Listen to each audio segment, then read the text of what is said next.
CTV Edmonton, local breaking news with Evan Kenny.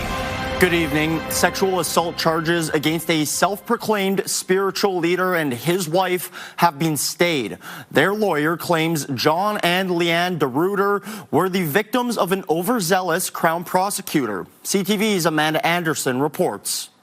A week ago, I would not have expected this. Just 5 months before his clients were scheduled to go on trial, the Alberta Crown Prosecution Service confirms it has stayed charges against John and Leanne DeRuyter. And we're just glad that it's over. The husband and wife were each facing 6 counts of sexual assault. When charges were laid in 2023, police said John was the leader of a spiritual group known as the College of Integrated Philosophy, or the Oasis Group. It was alleged John told female members of the group he was directed by a spirit to engage in sexual activity with them, and if they did, it would help them achieve spiritual enlightenment. We were made aware of certain disclosure and certain conduct by the Crown that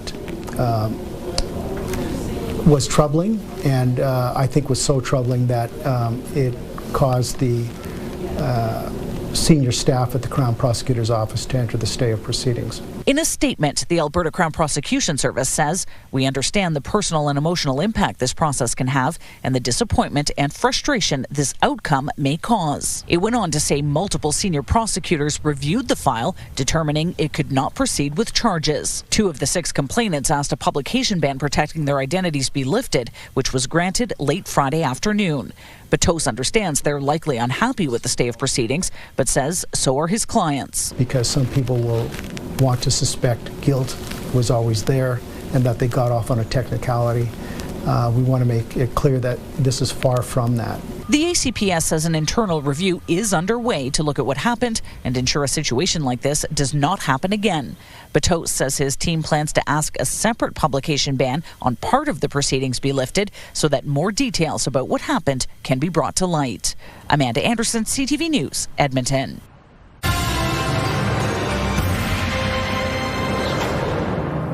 For the first time in 5 years, the Edmonton Oilers will get a break from facing the LA Kings in the opening round of the NHL playoffs. They'll face a different team from California, the Anaheim Ducks. It's been nearly a decade since these two teams met in the postseason. CTV's Nermanisa has more on the matchup. As the Oilers prepare for another run at the Stanley Cup, preparations are underway in Ice District to get the plaza ready for the postseason.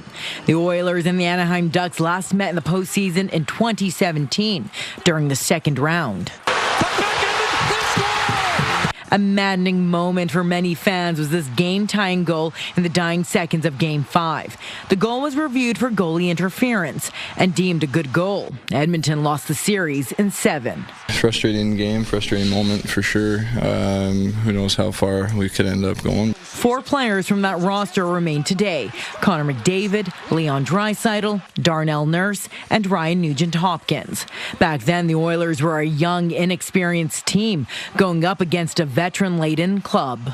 Well, now that's flipped because almost a decade later, the Oilers have been through the rigors of the Stanley Cup playoffs and the final, whereas the Ducks went through a rebuild and they're now back in the dance. The team has had its struggles this season. However, hockey analyst Tom Gazzola says defenseman Matthias Ekholm explained how the postseason is different. He goes, I think we know how to play this time of year. We know how to raise our level. So if you want to call it flipping the switch, sure, you can call it that, but now they know that this is for real, and I think they're engaged more so than earlier parts of the season. Fans are hopeful this team will make it back to the final for a 3rd year. The maturity, we've been there, done this before. I mean, it is kind of nice to play a different team. Should be an exciting series, just another crack to win it all. Watching them the last little bit, they seem a lot more calmer, a lot more experienced and ready to go again because they got the experience under their belt. Game 1 between the Oilers and the Ducks is Monday night at Rogers Place. Nermanisa, CTV News, Edmonton. Edmonton City Council is getting in the playoff spirit. Hi everyone, on behalf of City Council and all Edmontonians, we want to congratulate the Edmonton Oilers for making the playoffs, and we are here to cheer you on and go Oilers, go! They rocked the blue and orange while sending good luck to the team. Oilers diehard Councillor Reed Clark says he did some digging through his closet to bring a number of different outfits. He's confident in the team's chances. I love that we're playing Anaheim in the first round. I love that we have home ice advantage. I'm always an optimistic Oilers fan, diehard, so I like where we're at this year. He says he likes the Oilers' chances if they can make it out of the Pacific Division.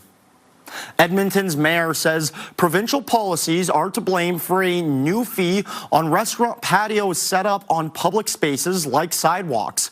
At least one downtown restaurant says the added cost may mean the end of its outdoor seating. CTV's Connor Hogg reports. It's lunchtime at the Rocky Mountain Ice House on Jasper Ave. We have beautiful summers in Edmonton, so we try to take advantage and be outside as much as possible. While the patio is open for those who can't wait to soak up warmer weather, it may close sooner than expected. It'll be worth it for us to at least keep this one up for the summer patio, right? And then deal with it at the end of the year. This year, the city is charging $3,700 a year for a seasonal sidewalk patio with boardwalk sidewalk. It costs $6,900 for a year-round license.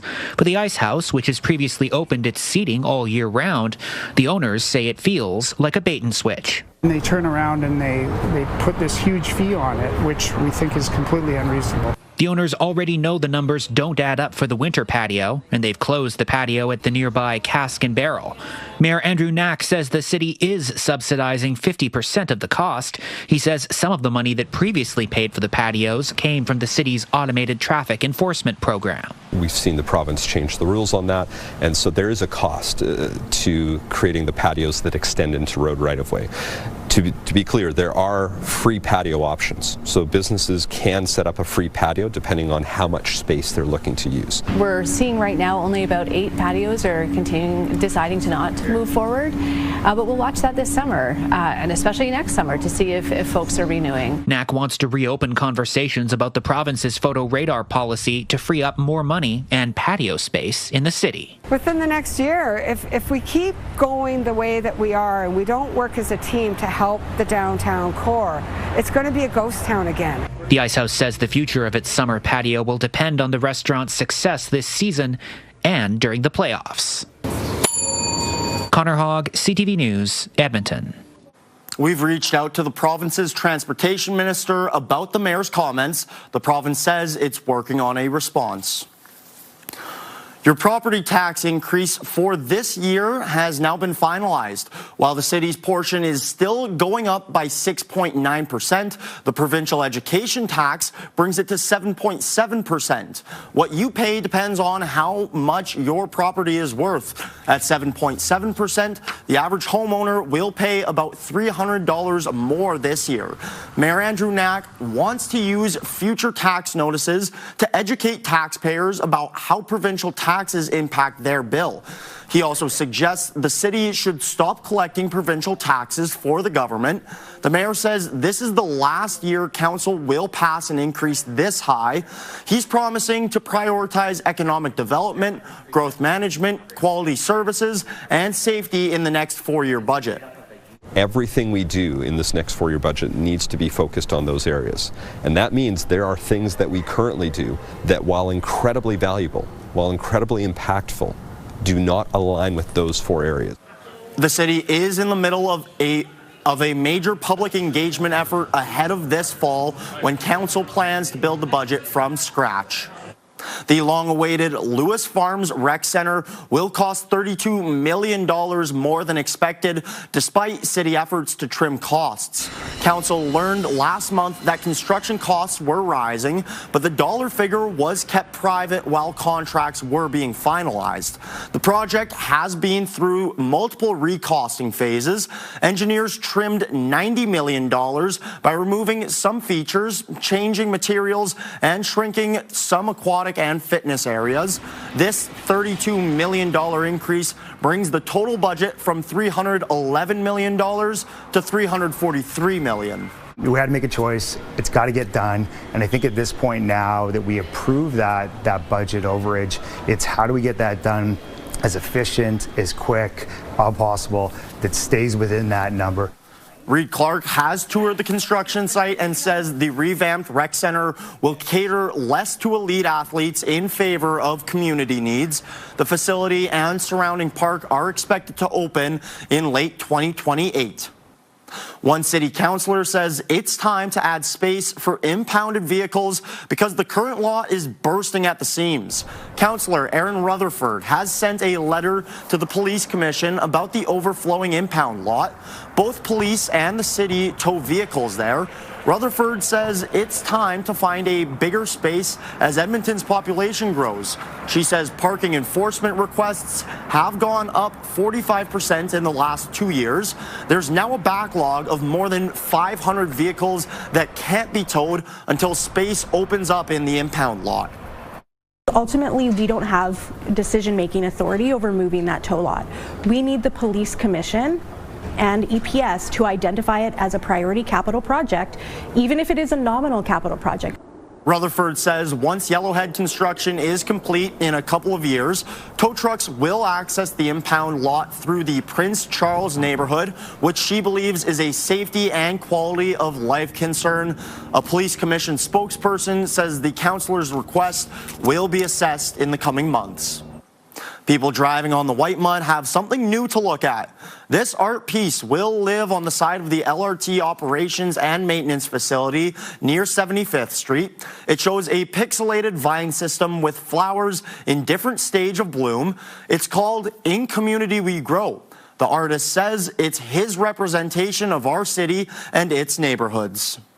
If you look at the public art, it mimics transit systems, which is the vines or the stems to the flowers, and the flowers for me are the communities. So transit systems connect communities.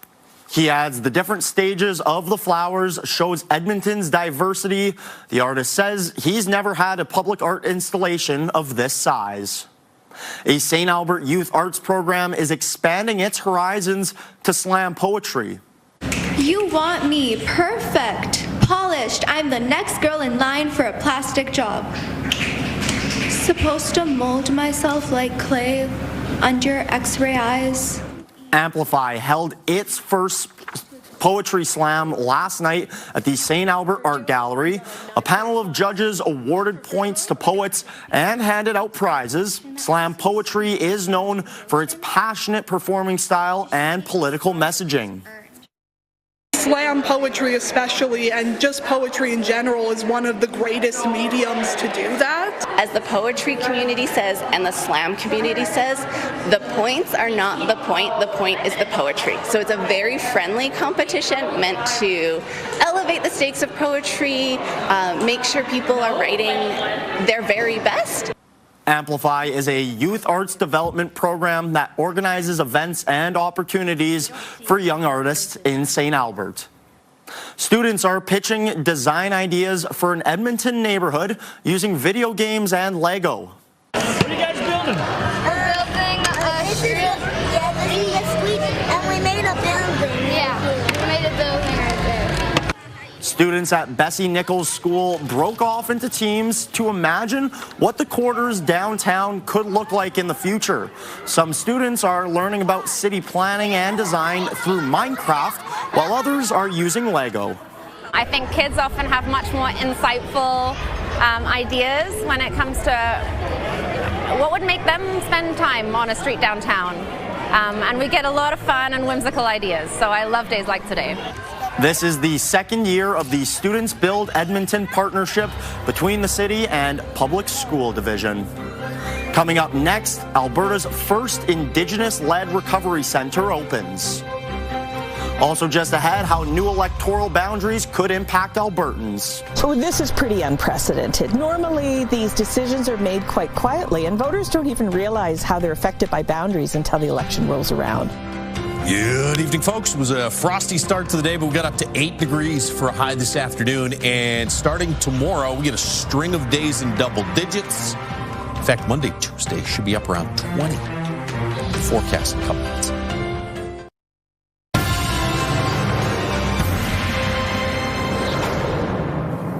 Alberta's first Indigenous-led recovery community held its grand opening today.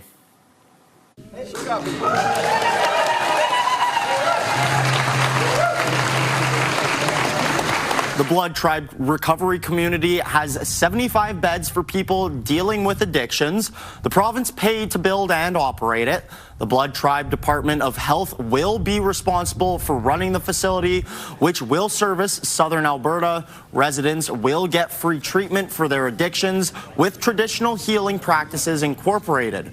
This is the first of 5 Indigenous-led recovery communities planned for the province. Alberta's premier is denying accusations of gerrymandering as her government prepares to oversee the redrawing of the province's electoral map. Danielle Smith says a UCP-led committee to review proposed boundary changes will remain politically neutral. CTV's Tim Brooke has more on the process and why it could cause trouble for Elections Alberta. It took an independent commission a full year to write this report and then remap Alberta's electoral boundaries.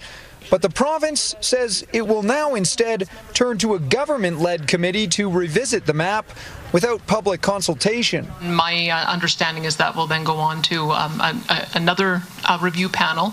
They'll look at all of the information. The premier says concerns were raised about the size of some ridings, particularly in rural Alberta.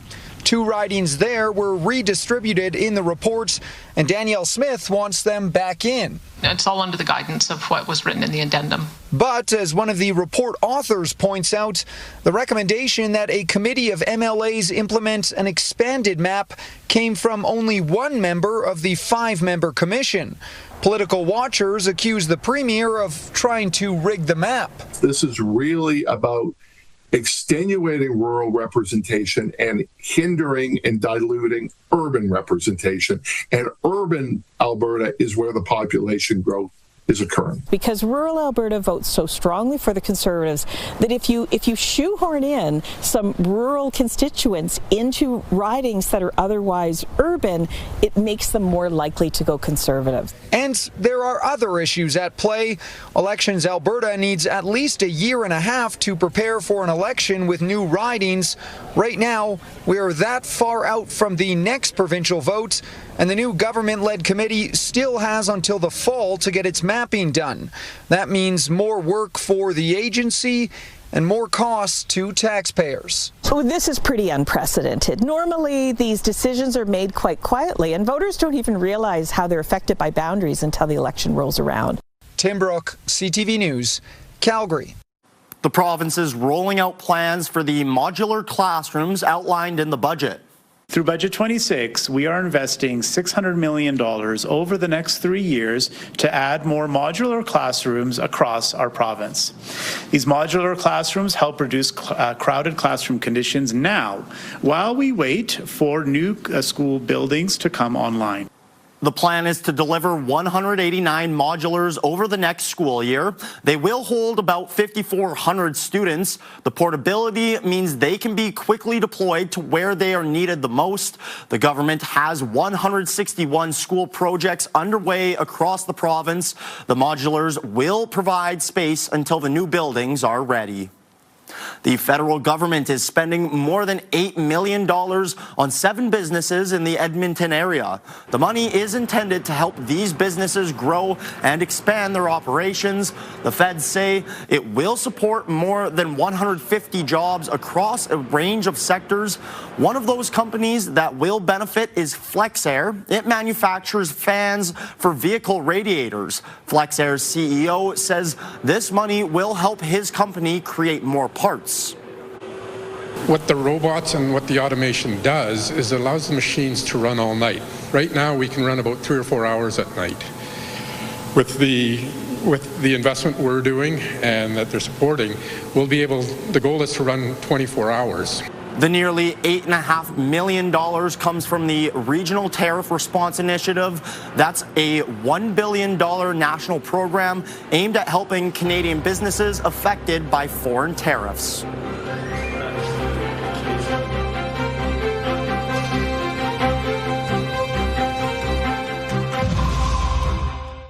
Programming brought to you by James H. Brown Injury Lawyers, the heavy hitters of injury law. Welcome back. -6, your morning low, 8 degrees. Daytime high today, below average yet again. In fact, 11 of the first 17 days of this month have been cooler than average. That's going to change, though. Temperatures tomorrow should get up to about 12, so around average. And then after that, Monday, Tuesday, Wednesday, some heat rolls in. Sunshine for most of the day tomorrow. There might be a couple of thin, patchy clouds, but nothing all that significant.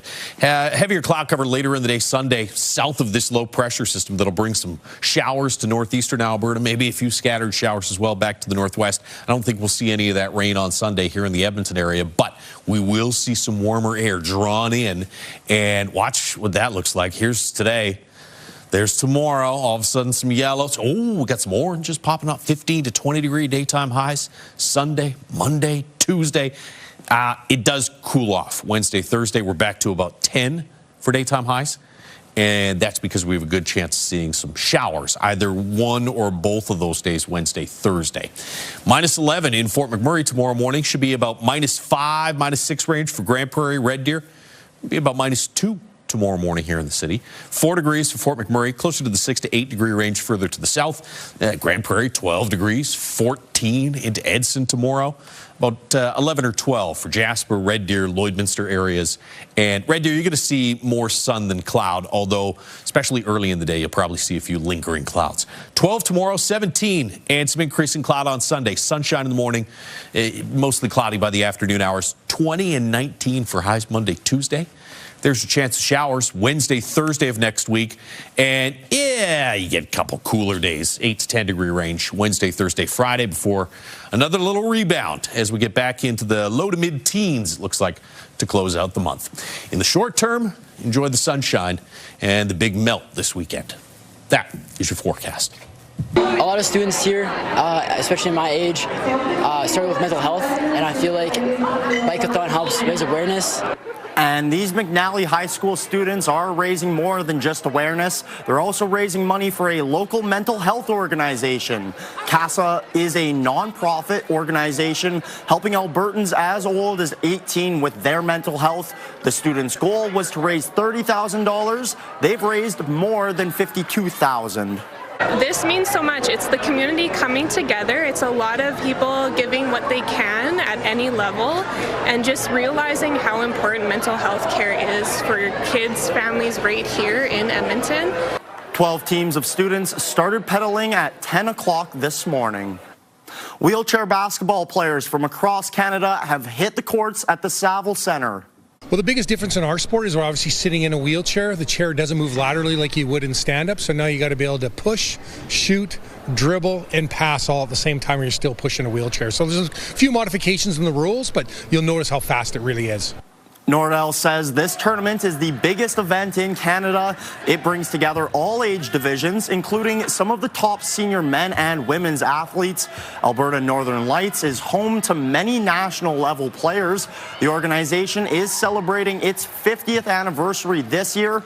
One of the players says there has been a huge growth in the sport. We've grown exponentially over the past year, 2 years.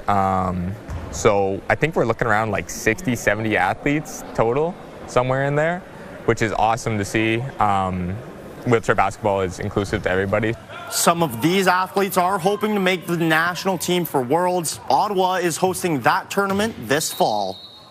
Golfers are back into the swing of things at the Victoria driving range. People had the chance to tee off at the range for the first time this season. It will be open from 9 until 8 each day. Now, starting in May, the driving range will stay open until 9 o'clock on weeknights. On weekends, it will open at 7 o'clock in the morning. Golfers and the course have been looking forward to this day. With all the snow we've been having, just felt super nice to just get out and finally do something outside for a change. It's time to get going. So I think everyone's kind of frustrated because it seems like it wasn't going to come, but we're going to be in the 20s next week. The city says opening dates for the Victoria, Riverside, and Rundle golf courses will be announced soon. The course hopes that will happen in the next couple of weeks. and it should be a beautiful next few days at least to get out on the range. That's all the time we have tonight. Thank you for tuning in, and have a good rest of your night.